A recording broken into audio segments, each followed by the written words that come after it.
the girls who never came back from the jungle. In Panama, the dense tropics aren't a place for sneakers and bare hands. But two Dutch girls decided it'd be fine. A light excursion, a bit of nature, a few photos. Sounds familiar, right? 2 weeks later, instead of selfies by a waterfall, we got a backpack with neatly folded clothes, a camera with eerie nighttime shots, and a foot in a shoe. What happened to Kris and Lisanne in those jungles? A ritual killing? An accident?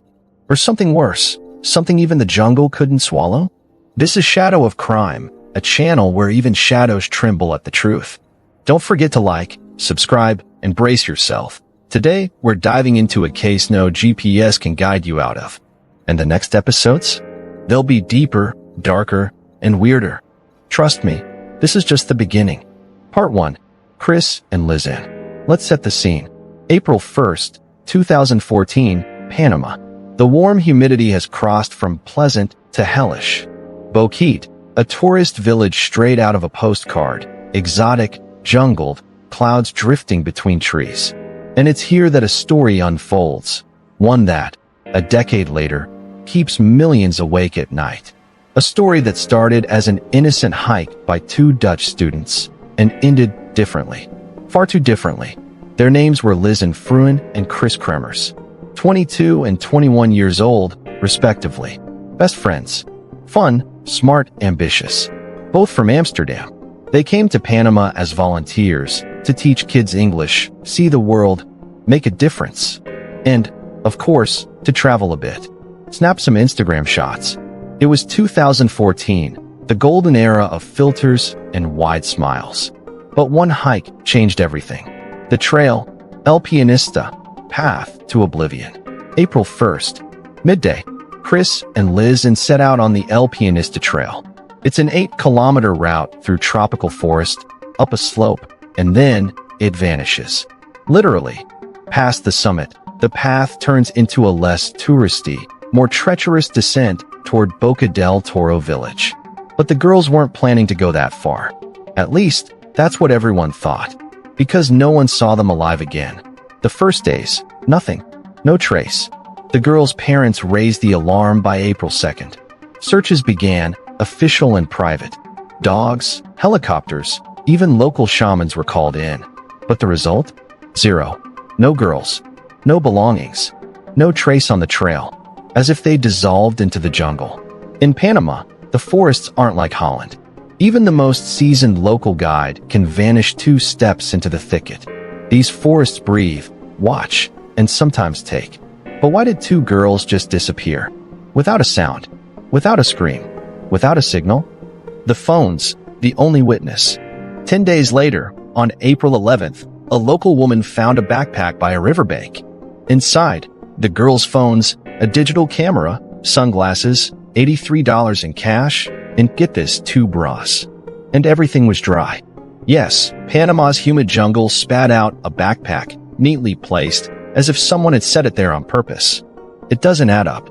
Not with the river's flow. Not with nature's chaos. But it gets weirder. The phone data? Pure thriller material.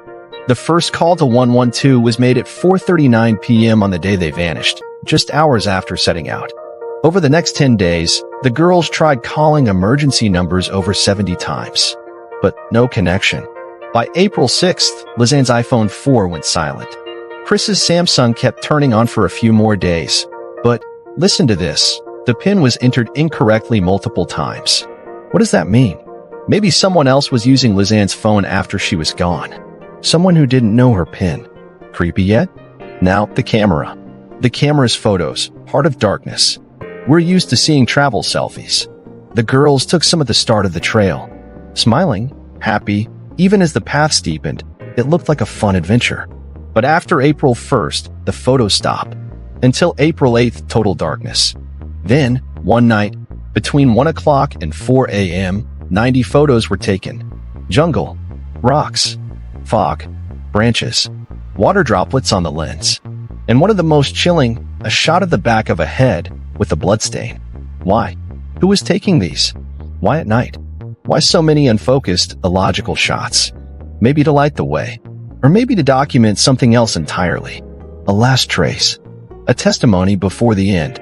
The remains. Weeks after the backpack was found, locals started finding body parts. First, a foot's bones. Then, pelvic bones. Lisanne's scattered, almost chemically cleaned, too pristine. Kris's remnants of skin with hair, partially preserved. The bodies weren't together. One seemed disassembled. The other, somewhat intact. Forensic experts couldn't determine the cause of death. No stab wounds. No bullets. But no animal marks either. And here's where it gets utterly insane. Part 2. El Pianista, a trail you don't return from. April 1st, 2014, Panama. Kris, Kremers, and Liz and Froon wake up in a sunny guest house on the outskirts of Boquete. Ahead of them is a light hike, according to local guides, that shouldn't take more than 3 to 4 hours. They pack leisurely, light backpacks, a water bottle, a Canon camera, 2 smartphones, and a GPS. But most importantly, they bring enthusiasm and a naive confidence that the world will bend to their smiles. It was their chance to see Panama's raw nature. A little adventure. It became the start of one of the creepiest, most baffling mysteries of the 21st century. The Death Trail. El Pianista isn't just a scenic mountain path. It's a narrow strip of earth winding through misty clouds, bamboo thickets, and predatory tropical wilderness. Past the summit, it drops into wild jungles where tourists don't go, guides don't recommend, and locals cross themselves. Records show the girls set out around 11 a.m. They were seen at a cafe with a guide's dog, a cheerful mutt named Blue. He went up with them but returned alone that evening. Alone. Without the girls. The dog came back. They didn't. The first red flag. Felipe, the guide who was supposed to join them that day, later said they never showed up. But other accounts suggest he was late or outright refused to go because they lacked agency permission. Here's the first tear in reality. Why did the girls go alone? Was there a conflict? Why did they start the trek without a map, proper gear, or a guide? Everything screams, something's not right. Selfies before the storm. The Canon camera, later found in the backpack, captured a series of photos from the early hours of the hike. Smiling faces, stunning views, tall grass. Nothing hints at the hell that would unfold in a few hours. Photos taken around 1 to 2 p.m. One shows the El Pianista summit, meaning they made it that far. But then the worst. They made a fatal choice. Instead of turning back, they went further. Down. Into the thicket. Into the unknown. Time gaps and strange traces. At this point, there are almost no witnesses. Locals claim they saw the girls after noon on the far slope, where markers vanish and paths dissolve. Some said they saw them with a man. Others said they were alone. The accounts are contradictory, vague, unreliable. Official searches started 48 hours later, after the parents, in a panic, contacted the embassy. But in those first 48 hours, they were still alive. 112 911 signals from a trap. No bodies. No blood. But there are traces. Digital ones. Starting that evening, April 1st, one of the phones began dialing 112 and 911. The first call at 4:39 p.m. unsuccessful. Then dozens more. Sometimes several a day. Lisanne was still entering her PIN correctly. But days later, the attempts were wrong. Kris, it seems, could no longer enter her code. Maybe she couldn't stand. Or maybe she was already gone. We can only guess. Did they fall? Lose their way? Was someone chasing them? No answers. The beginning of the end. They vanish. Without a trace. Without a sound. Without witnesses. Just the jungle, silence, and a phone stubbornly dialing into the void. A week later, 90 photos, taken at night. With flashes. In total darkness. No faces. The next chapter isn't about survival. It's about horror. Part 3, Calls from the Abyss. The first emergency call, 4:39 p.m., April 1st, 2014. Lisanne dials 112, the European emergency number. No signal. The attempt fails.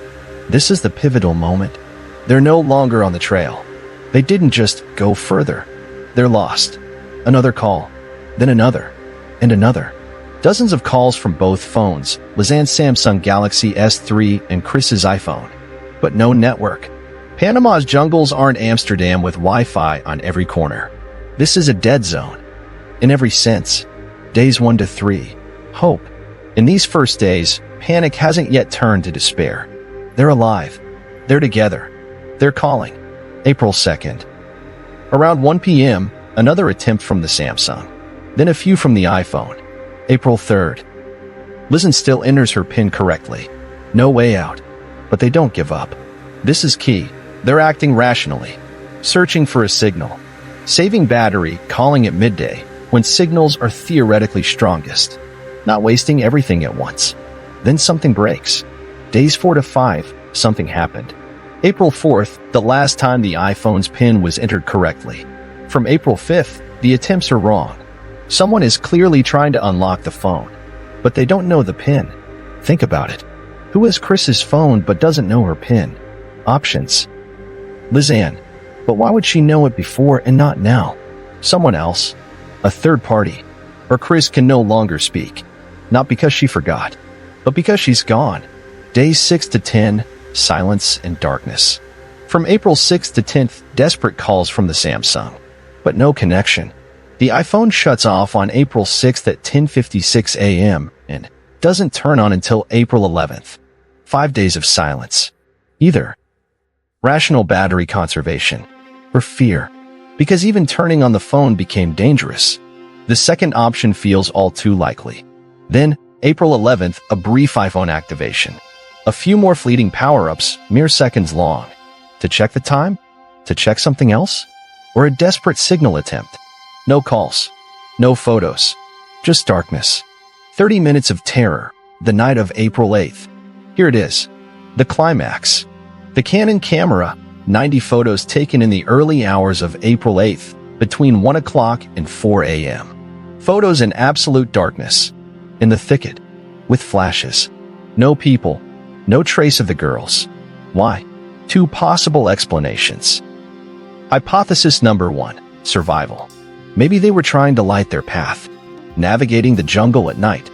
Searching for something. Maybe Kris was injured and they lost the backpack or GPS. But there's one photo. One photo among them all. Number 509. Its metadata is erased. It shows something like the top of a head. Or a body. The photo was deleted, then recovered. Why just this one? Hypothesis number 2. Panic. Or something worse. Imagine. Darkness. Your only resource is a camera. You see nothing. Your friend isn't responding. Something moves in the thicket. You snap a series of shots, hoping to capture an attacker, a trace, or something to explain what happened to you. 90 shots. A desperate attempt to leave a mark. But all that remains are images of branches, fog, rocks, and emptiness. A scream into the dark. And now, deeper. After this midnight photo shoot, there's nothing more. No calls. No selfies. No hope. A dead silence sets in. It lasts too long, terrifying, mute weeks. Until locals find something. Strange. Very strange. A backpack. Perfectly folded. You know where? On a rock in the middle of a stream. Not dropped, not lost. Placed. Like a gift. A sign. A trap. Part 4. The backpack on the rock. When silence screams louder than a cry. April 11th, 2014. Nearly 2 weeks since the disappearance. Everyone knows something's wrong. Parents, police, local volunteers scour the area until they find it. The backpack. Blue. Practically pristine. Perfectly folded. Sitting on a rock in the middle of a shallow river's flow, near Alto Romero village, but far from civilization. As if someone deliberately placed it there. Not tossed. Not lost. Placed. Visible. What's inside? Both phones. Kris's iPhone. Lisanne's Samsung. A Canon camera. Lisanne's sunglasses. $83 in cash. A passport. 2 bras. A water bottle. And a few small items. Everything is dry. In perfect condition. Even after rains. Even after nights in the jungle. Hold on. Let's think this through. 2 girls vanish in the jungle. 10+ days pass. And suddenly, a backpack untouched by water, unripped by animals, with tech and even paper perfectly dry. It's like finding an iPhone at the bottom of a shower and it still works. Now, the creepiest part, the phone's partially charged. They hold the call history we've already seen. But no data after April 11th. No one tried calling anymore. No one took photos. This is the end. Silence. The backpack says a lot by what it doesn't contain. No help note. No scribbled directions. No attempt to mark a path. As if whoever left it didn't want them found. Or couldn't say anything anymore. Then, more finds. Days after the backpack, another discovery. Kris's shorts. Folded. On a rock. 14 kilometers downstream. No bloodstains. No signs of struggle. Just shorts. Another team finds a pelvic bone fragment. Then a foot. All Kris's. The foot in a shoe. Fully intact. And listen closely, with partially preserved skin. That's not normal for a jungle climate. Organic matter rots in days. This was almost mummified. Later, they find Lisanne's fragments, meticulously cleaned. Some completely devoid of organic matter. No skin, no tendons, no tissue. Museum-grade clean. Theories, no longer conspiracy. Realistically terrifying. Nature? 2 tourists got lost. Tried to escape. Died from dehydration, injuries, or animals. But why is the backpack so clean? Why are the shorts folded? Why do some bones look processed? Locals? Stumbled upon them. Took their stuff, then tried to cover tracks. Villagers often carry items through the jungle. But why not take the money? Why not erase the photos? Something worse? Abduction, murder, and a staged lost in the jungle cover-up. Clues, pristine finds, processed bodies, deleted photo number 509. Yes, photo number 509. Photo number 508, the last normal one. Photo number 510, the first night shot. And 509, erased. This isn't a girly mistake. This is an attempt to hide evidence. Tech experts tried to recover it, failed. It wasn't accidentally deleted. It was wiped via a computer or specialized tool. This isn't lost in the jungle. This is someone nearby, someone with a computer, someone with a motive. Panama's jungles don't forgive mistakes, but they forgive investigations even less. Because in every rock, every stream, every abandoned shoelace, something bigger than an accident hides. And the deeper we dig, the fouler it smells. Part 5. Bones, Lies, and Cultural Silence. Let's start with the bodies, because we're lucky to have them. The finds, if you can call them that. Kris's pelvic bone. Lisanne's foot in a shoe. 33 bone fragments, in varying states. 2 skull fragments. Kris's again. No skull fragments for Lisanne. All found within 30 to 50 meters of each other. What's wrong? Everything. Absolutely everything. Lisanne's bones look boiled. No tissue. No fat. No organic matter. Like exhibits for a medical school. More than that. Some show traces of phosphates. A sign of chemical processing. Now show me one wild animal that digests acid and leaves clean edges. As a forensic expert noted, this isn't natural decay. This is interference. But here's the kicker. Why didn't this shock anyone? The official stance. Accidental death. They got lost. They died. No crime. No suspects. No scandal. And no real investigation. Panama's police. How to search without finding. After the backpack was found, authorities sprang into action. A special unit flew in from David.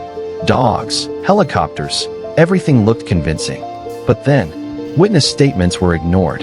Photos weren't analyzed immediately.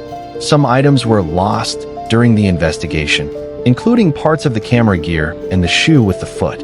One investigator later told journalists, "This was a case we were told not to blow up." It gets better. Why didn't Dutch investigators dig deeper? The girl's parents pushed for the case to be transferred to The Hague. The Dutch prosecution took it and declared no signs of a crime. Why? They never visited the site. They only reviewed what Panama sent. And those reports? Incomplete, contradictory. Some evidence simply didn't make it, sure, by accident. By 2015, the case was closed. No suspects. No conclusions. Just 2 tourists got lost. It happens. Cultural silence. This is Panama. Boquete Village. A tourist hub. 60% of its budget comes from tourists. A loud murder? Rape? A maniac? Come on, that'd ruin tourism. The whole town silent. No one saw anything. No one heard anything. Remember Silent Hill? They're all here, but they're all quiet, as if they're afraid to say something or of someone. And here comes the ugliest part. Random photos leaked to the press. Some of the night shots surfaced months later. Unofficially. No attribution. Why? Because most weren't meant for outsiders' eyes. One photo, a strange fragment of Kris's head with a bloodstain. Another, knees with scratches and bruises. One, with a plastic bag containing something red. Fact, most photos look like a panicked attempt to capture something. Danger? A crime? Evidence? But none were analyzed in detail by authorities. Because it's convenient not to see what you don't want to see. And the big question, what happened between photo number 508 and the deleted number 509? Because that's the key. Right there, between those two frames, a gap, an abyss, terror. Maybe an attack. Maybe a fall. Maybe something the girls captured and someone erased. Someone who didn't want the world to see. Now look at it all again, together.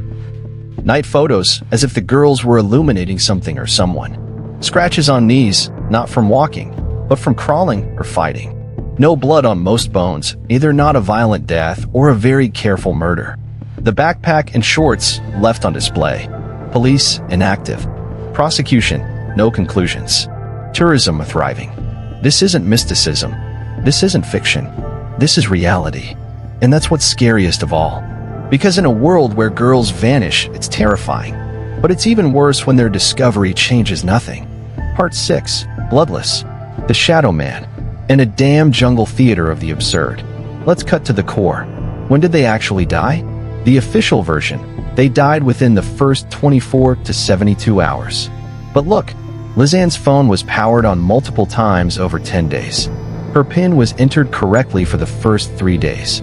Then, only power-ons, no unlocking. Kris's phone, never active again. This isn't panic. It's a controlled process. Someone was checking for a signal without using the phone. And someone didn't know the PIN. Jungles don't forgive. But if one dies immediately and the other lives for 10 days, this isn't an accident. It's survival, struggle, and maybe captivity. And now this. The shorts. Found neatly folded on a rock. 14 kilometers from where they vanished. What? If water carried them, why folded? If a predator, why no blood, tears, or dirt? If a person, why leave them pristine in plain sight? Big question. Were Lisanne's shorts removed while she was alive or after death? This is critical.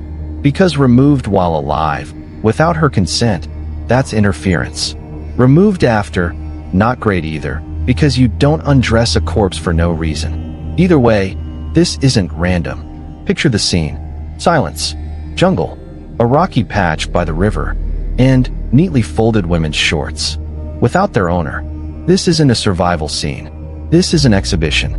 A theater act, staged for an audience that would come later. To see what they were allowed to see. Now, let's hit the raw nerve. The foot. In a shoe. And bones. Boiled. Like for a biology museum. This isn't a crime show. It's a real case. Lisanne's body fragments. Separated. Processed. No muscles, no skin, no tissue remnants. But no predator marks. No rot. This isn't the jungle. This is someone's work. The fragments were scattered within a 30-50 meter radius. Invisible spots. If not for local indigenous people, the police might have found nothing. So, the question, why? Why return bones, but not the whole truth? Options aren't many. To create the illusion of a find. To close the case with something tangible. Or to boldly declare, this is what happens. It feels like a message. Photos number 508 and number 509. The darkest spot in the case. The last normal photo, Kris on the trail. Then, the missing 509th frame. And after it, the bizarre nighttime shoot. The issue isn't the frames. It's what's between them. Photo 509 erased. Not from the SD card, but as if done via a computer, with specialized software.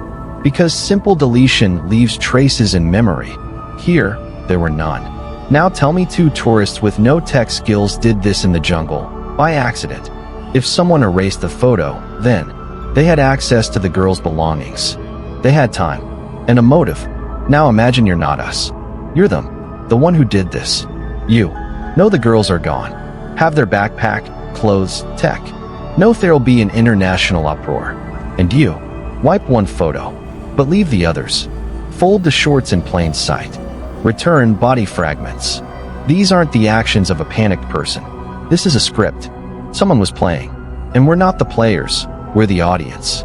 And here we reach the darkest part. Could they have fallen into the hands of criminals? Possibility. The girls got lost, ran into someone living or hiding there, were held, then killed or left to die. And here's an old, chilling whisper. Locals feared the jungle, not because of animals, because of people. Talk of hunters, of strangers in the forest. Talk of others who vanished before Lisanne and Kris. Now imagine their bones were deliberately scattered to be found and close the case. Sometimes the scariest thing isn't what we don't know. It's what we think we know but are too afraid to say out loud. Part 7. The Watcher. And those who shouldn't have been there. What did the locals say? We heard screams. Sometimes it's not just tourists who disappear. Don't go past that river. This isn't folklore. This isn't mysticism. This is fear with geographic coordinates. When police questioned indigenous people and farmers in the area where the backpack and bones were found, the same phrases kept coming up. They walk there. Others, not from our village. They don't ask, don't talk, vanish at night. They wear camouflage and carry rifles. These are the jungles, Jay. You can be dead and look alive, or be alive and never come back. The map is silent, but we're not. A few key facts don't fit an accident. No dog picked up their scent, even with fresh finds. If they died right away, the smell would linger. Their GPS tracks stop abruptly, as if the signal was jammed, or they stopped moving on their own. The family that found the backpack, by chance, months later, in a visible spot, during heat that should have ruined it, handed it not to police, but to a village teacher. Sorry, but who carries a dead girl's backpack to a village like it's market groceries? And then that same family finds bone fragments. Either unbelievable luck or a script. The Shadow Man. In Panama's jungles, they sometimes see a man, not indigenous, not a tourist, a white man, scarred, in black, with a weapon. He doesn't speak, doesn't engage. He just is. And he appears, always near unexpected finds. They night photos, not just random shots. 90 frames, in total darkness. No clear meaning, but with distinct elements. A rock with scratches, parts of a face, nose, hair. Something like a rope. 2 hands. It's not one girl shooting. Both are in the frame, but no voices. Imagine, something's chasing you. You fire the flash into the dark, hoping to blind. Who? Intervals between photos. Seconds, panic. Then minutes. Then hours. As if they were watching to see if someone was still nearby. This is observation. This is an attempt to leave a trace. This is knowing you're being hunted. They took her. I stayed. That thought pierces every last trace. Kris's phone, silent. Lisanne tries to connect. Tries to find the way back. Loses things. But then, the absurdity begins. The backpack found upstream. Against logic. Against terrain. Bones by the river. Not washed up, but placed. One photo erased, others left. This isn't it happened. This is it was made to happen. Paranoia? Maybe. But paranoia is when no one's after you. Here too many signs say. Someone was nearby. Someone had control. Someone allowed just enough to be found to sell an accident. Part 8. Those who saw. And those who knew more than they said. 1. Last contacts, who saw the girls. Records show Kris and Lisanne started the trail around 11 a.m. The taxi driver who dropped them off confirmed. They asked about the trek but went without a guide. At the trailhead, at the Il Pianista restaurant, a worker and his dog Blue saw them between 3 o'clock and 3:30 p.m. Blue returned alone that night. A local guide the next day found no trace, but the trail was supposedly under ranger control. So, the girls set out calmly. Someone saw them hours later. Then, silence. And the dog came back alone. 2. Search team and the guide. The day after, when the girls didn't return, their families called a guide team including a local guide, Felipe. He was supposed to go with them on April 1st, but reportedly felt ill and refused, saying they lacked agency permission. This raised suspicion. Some say Felipe was meant to guide them. Others say he just didn't go. The families retraced the route with him later, noting, at the point they stopped, nothing yet suggested trouble. A Belgian driver, Jeanette, who wore distinctive black clothing and drove them to the trail, died suddenly under odd circumstances within a year. No official link was made, but Dutch Reddit communities floated it as a safe conspiratorial answer. 3. Evidence, phone logs and photos. Phone details. Both phones made over 100 connection attempts until April 6th. After, only the iPhone powered on, with no PIN entered. Logs show no PIN attempts. Last signal, April 11th, 10:51 to 11:56 a.m., with 22% battery, en.wikipedia.org. This means one phone tried to connect. The other stayed silent. Camera. 133 photos, 43 from April 1st daytime, 90 from April 8th night. Photo 509, deliberately deleted via computer. Night shots include a clear view of Kris's head and images illuminating rocks and possible traces, not just chaos. 4. Finds the trail down. June 14th, the backpack appears by the river, in near-perfect condition, with wallet, passport, underwear, and phones. Soon after, Kris's shorts, folded, zipped, neatly placed on a rock. 2021 photos confirmed they were folded, not scattered. Days later, 33 bone fragments and a foot in a shoe partially preserved, within a 500-meter radius. Forensic notes. Phosphate traces on Kris's bones, possibly from bacteria or chemicals. Lisanne's foot in the shoe, muscles and tissue partially intact, while Kris's remains were white and phosphorescent. 5. Why the chemical traces? Natural decomposition doesn't sterilize bones so cleanly. Possibilities. Doused with acids or chemicals to destroy DNA. To hide injury marks? Forensic experts were baffled.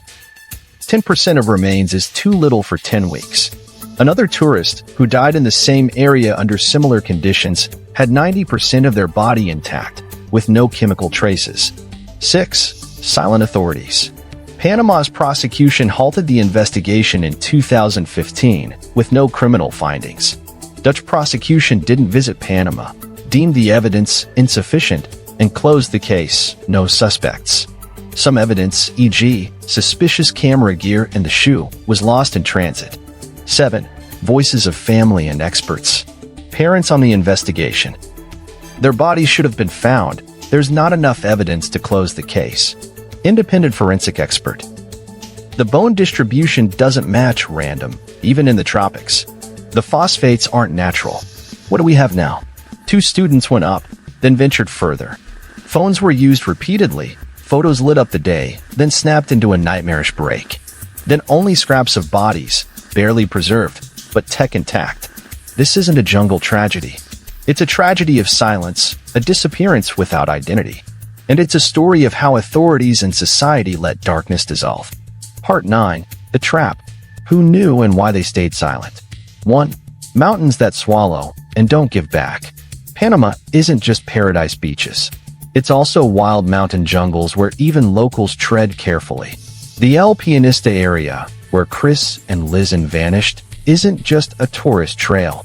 It's part of a network of paths crossing territories of indigenous communities, mainly the Gay Bugle. What we know: local police records show the trail leads into areas where official authority has limited reach.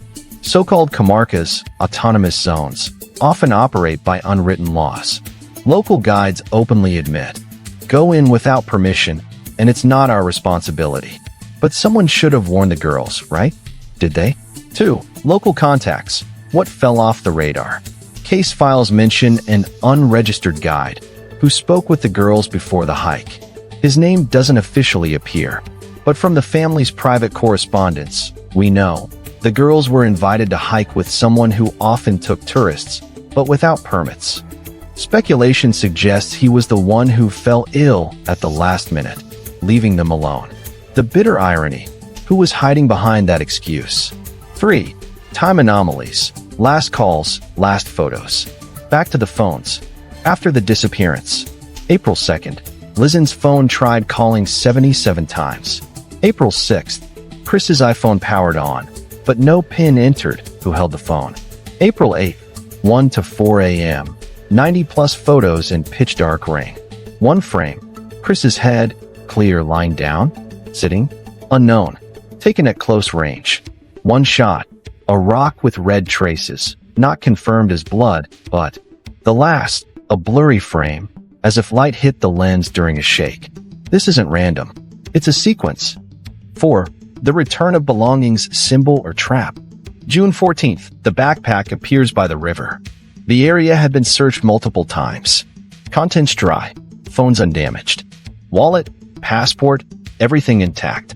No rust or rot. In a high humidity zone, this feels unreal. The local woman who found it said, "I was just passing by, and it was by the water." Police accepted her story. But Belgian experts believe the items couldn't have sat there for 6 weeks. More likely, they were placed when interest in the case began to fade. 5. Bones. Traces that shouldn't exist. Found fragments. Lisanne's foot in a shoe with some muscles and skin preserved. Kris's bones, fully cleaned, white blue, no soft tissue, with phosphate traces, chemical signs that could hasten decay. A Dutch forensic expert said, "I've never seen anything like this. Such a difference in body states is only possible with human intervention. Nature doesn't work this way." 6. Inconvenient questions. Who benefits? Tourism is the region's lifeblood. A scandal? Too costly. Was the case ordered to be buried? Did locals know more than they said? Did the girls see or learn something they shouldn't have? 7. What's next? In the next part, we'll dig into the darkest layer, the conspiracy of silence. What role did the guide play? Why did the police react so slowly? Who really cleaned the remains? We'll untangle those knots. No sugarcoating. No mercy. Part 10, Guide F. The Ghost in the Jungle. This story could have had a different ending if the person meant to go with the girls had shown up. But he didn't. Then he stayed silent. And when he spoke, it wasn't the truth. They call him Guide F. A ghost without a face. In official Spanish documents, his name pops up a few times, but every attempt by the families to confront him or get clear answers failed. Let's break down this piece, oddly underexplored in most accounts. Who is Guide F?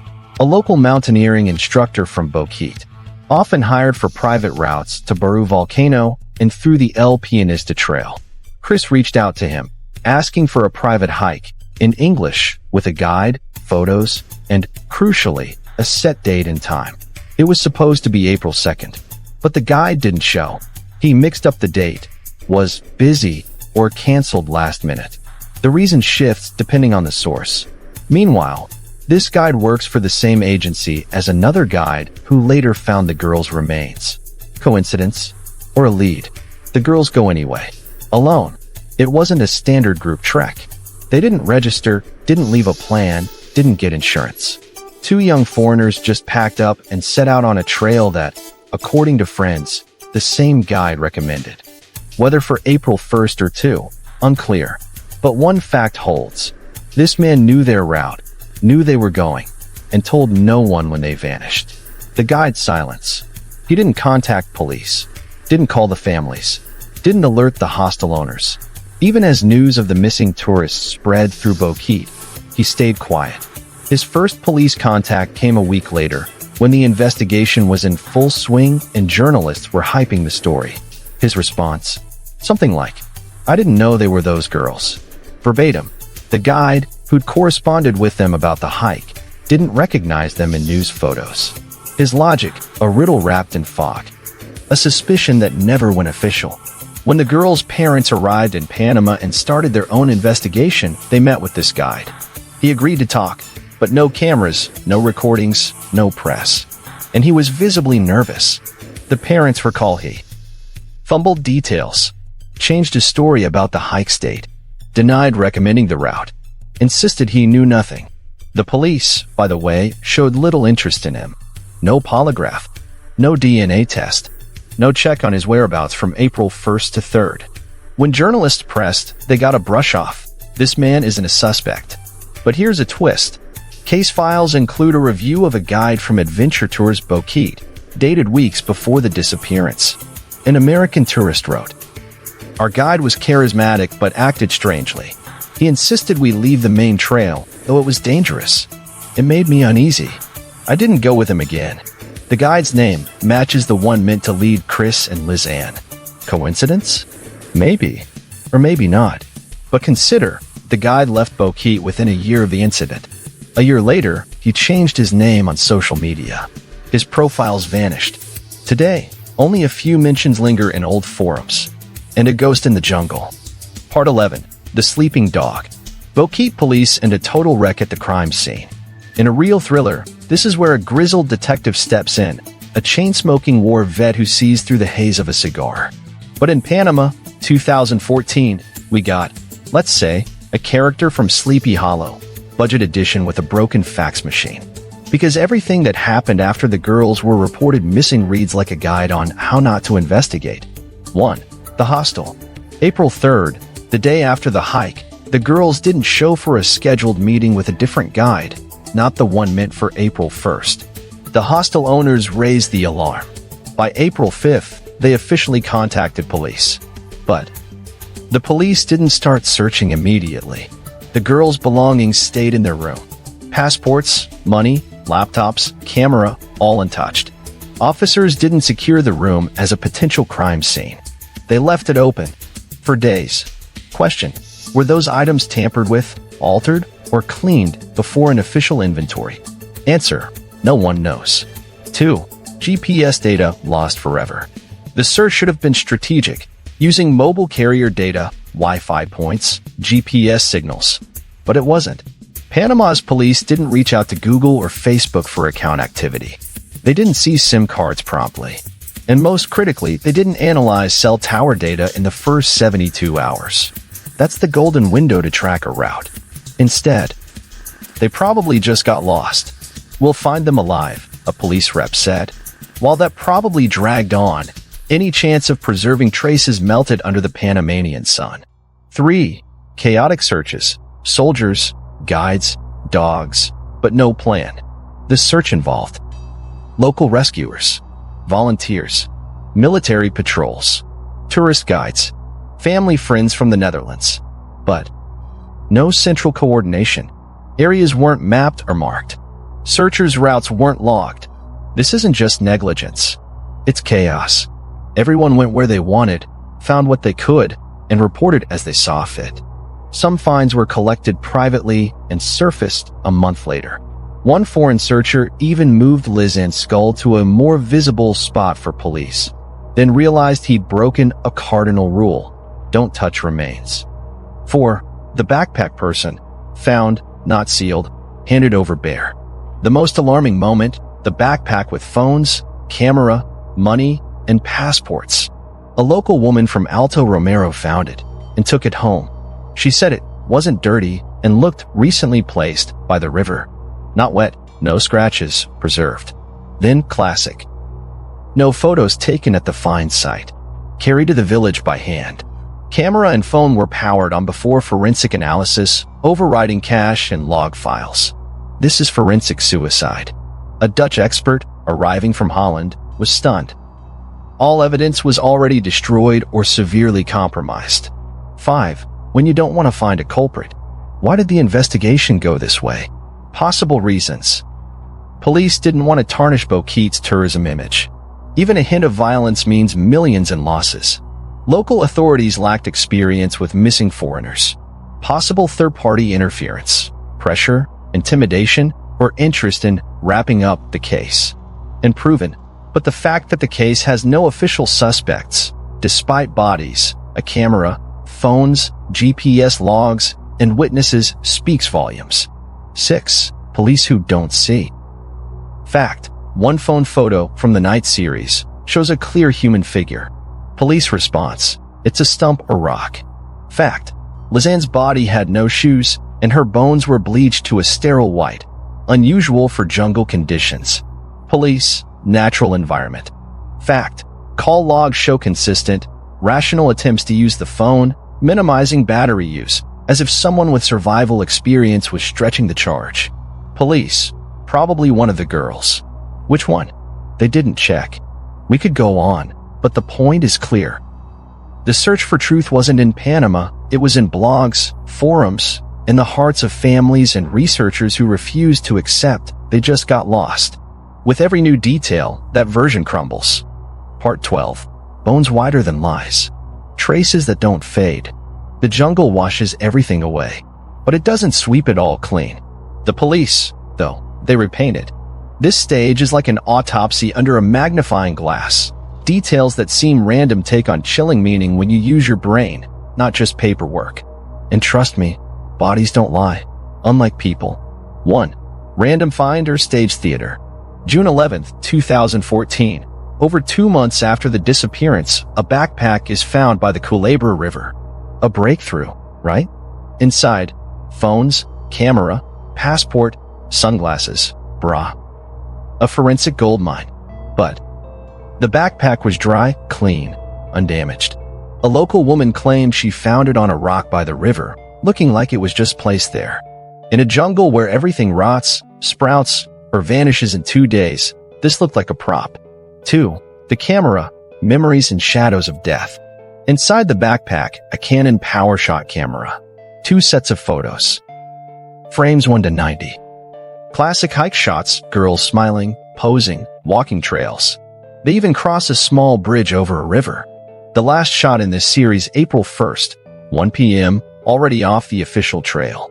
An hour later, Kris's phone was off.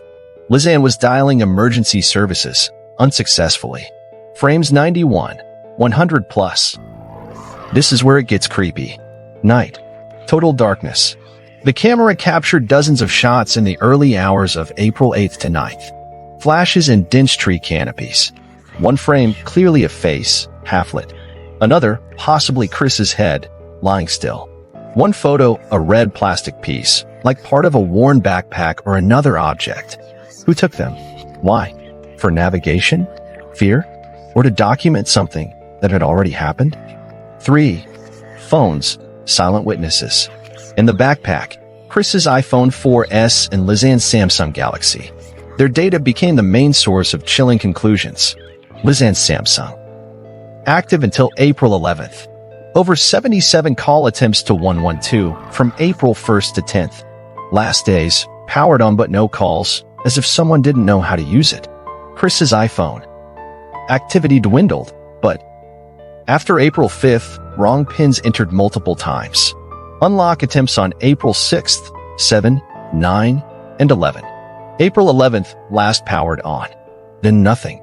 Who used the phones? If Kris was gone, why was someone trying her iPhone's pin? 4. Remains, perfectly clean, eerily silent. The next find, pure horror. Liz and Friend's skull. Found by a local miles from the backpack. Almost flawlessly clean, white, no tissue, but undamaged. No cracks, no impact marks. Kris Kremers bones. Femur with some soft tissue. Looked fresher than Lisanne's remains. This raised questions. Did they die at the same time? Or Kris much later? Details. No bones showed damage, trauma, or bites. No rot or natural tissue decay, just absence of tissue. This sparked a theory. Bones were chemically cleaned, and bodies moved. 5. Genetic silence. Everything found was sent to the Netherlands. DNA confirmed. Yes, it was the girls. But no foreign DNA on the backpack. No other fingerprints on the phone, except Kris's. No signs of struggle, soil, dust, or tissue remnants that should have been there.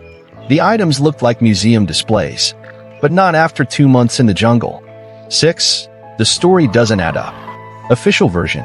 They got lost, fell into a ravine, died. But why are the items pristine? Why are remains scattered kilometers apart? Why no signs of fractures or trauma? Why did phones work a week after the disappearance? Who tried Kris's pin a week later? When silence screams louder than a cry, listen not to what's said, but to what they're too scared to say. Part 13. Mirrors that don't reflect. Theories that don't fit. If they tell you it's simple and you're paranoid, think. Maybe you're just too close to the truth. With all physical evidence on the table, it's time to dissect what's been itching at the temples of even the most seasoned analysts, the theories of what happened. Spoiler, the official one doesn't hold up to even a faint breeze of skepticism. 1. Official version, accident. Classic. Panama's authorities said, the girls got lost, took the wrong route, fell from a height, couldn't find their way out, died from injuries or exhaustion. What's wrong? No fractures, injuries, or internal trauma in the bones. The backpack looks brand new. If a body rots in 3 days, how does a plastic bag of gear survive 70 days in the jungle? Phones powered on a week later. In the jungle. No charger. No weather was recorded that could have washed bodies apart, as they claim happened. This version is like an old blanket trying to cover an elephant. Everything shows. 2. Rogue guide or ghostly local. Theory. A guide or local offered an offbeat route, and the girls agreed. Then things went wrong. Someone could have exploited the situation. Panama has a history of missing tourists, not always without local helpers. What's odd? Last photos, the girls cross a river bridge fearlessly. Then darkness. The camera doesn't lie. They were with someone, following someone, or someone caught up to them. One photo shows a third reflection, not belonging to Kris or Lisanne. Another, a flash against a red object, like plastic protective gear or a signal vest. Theory, they trusted a guide who led them somewhere they couldn't return from. Then covering tracks. 3. Photo trap, shots after death? The Canon camera captured 90 shots before the disappearance and 90 plus at night, a week later. What if someone else took those photos? Could they be a staged activity to throw off the investigation? Or, conversely, a desperate cry for help from Lisanne, left alone? One frame Kris's head, as if she's lying down.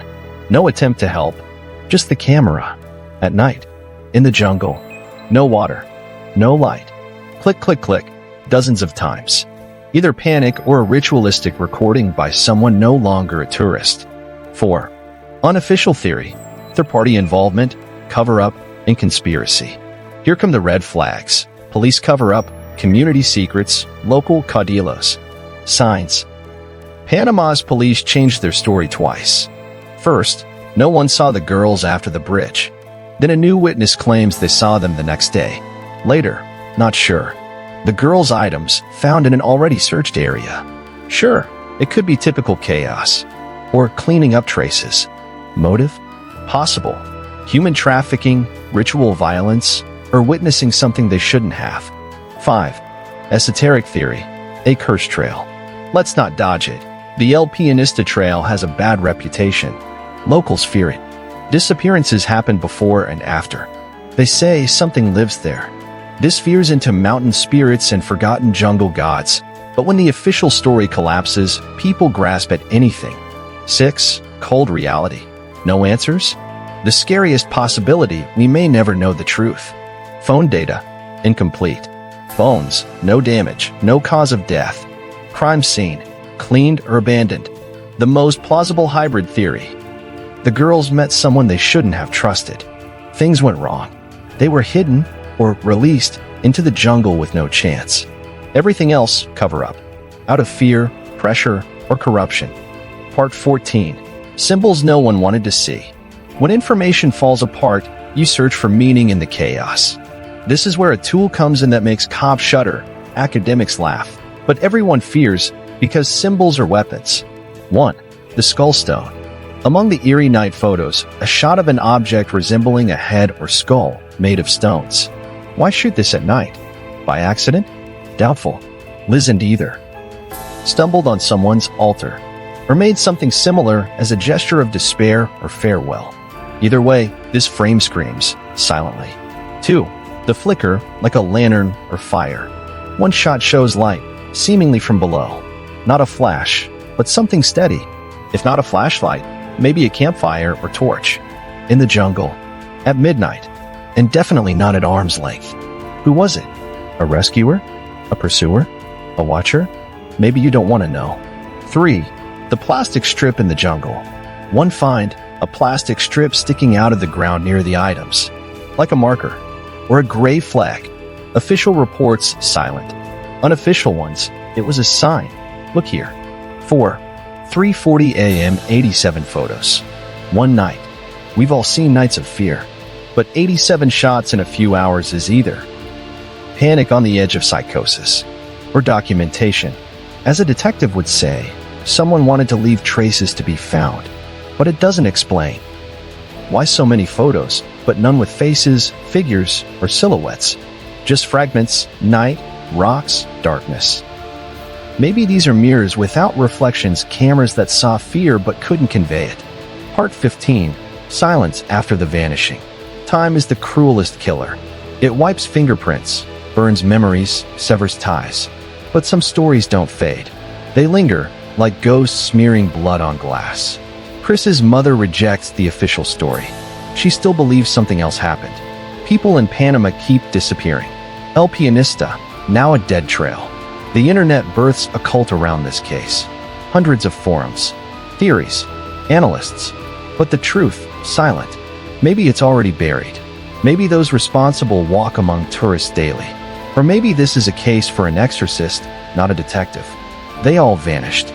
But one story remained. This was the story of two girls who wanted to see the world and saw what the world hides in its shadows. This isn't just a disappearance story.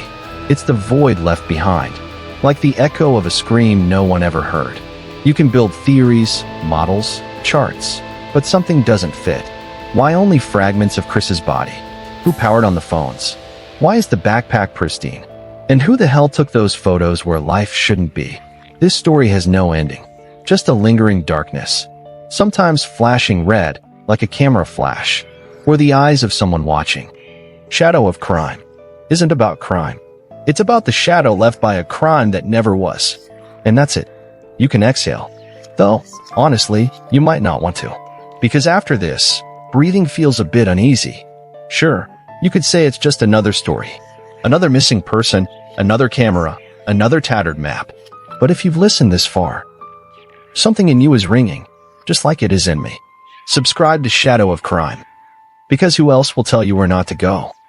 Even when your GPS says you have arrived at your destination.